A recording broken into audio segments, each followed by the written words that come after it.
يؤتيك ربك فترضى صدق الله العلی العظیم. رضا با درخواست نجات غریق استخر هوریا شدنت مخالفت میکنم. من نه پولی میخوام نه انتظاری دارم، من فقط یه نذر دارم، میخوام اون نذر رو ادا کنم.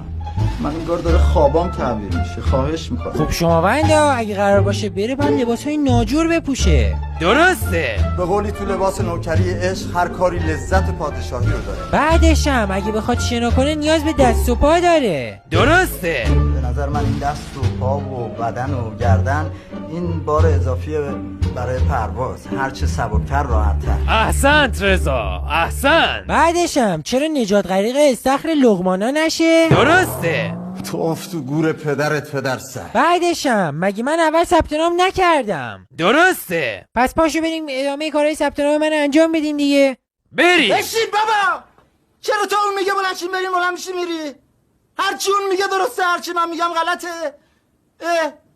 اون خونش هم من رنگین تره، با من لج کردین چند وقته با من لج. رضا یه نفس عمیق بکش و با زبون خوش صحبت کن. آقا با زبون خوش دارم باهاتون صحبت میکنم، خواهش میکنم اذیت نکنین. اگه بخوایم با خیلی خشونت خوب رضا، بازیگیو میفرستمت پیش هوریا. اگه قبولت کردن که قبولی، ولی اگه قبولت نکردن به من ربطی نداره. خب رضا جون، شما که مثل بعضی از آقایون از ما بدتون نمیاد.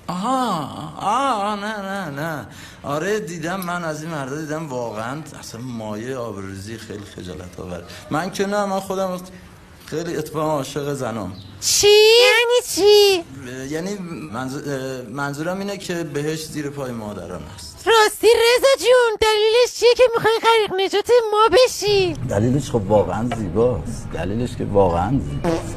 میدونی همونطور که خودتون معتقد هستین، من فکر میکنم همینجوری، چجوری بگم، این یه چیزیه بین من و اون بالایی، دوست ندارم زیاد علنی بشه.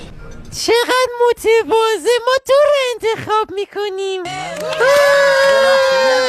یه لحظه دست نزن. من باید یکم فکر کنم راجبش.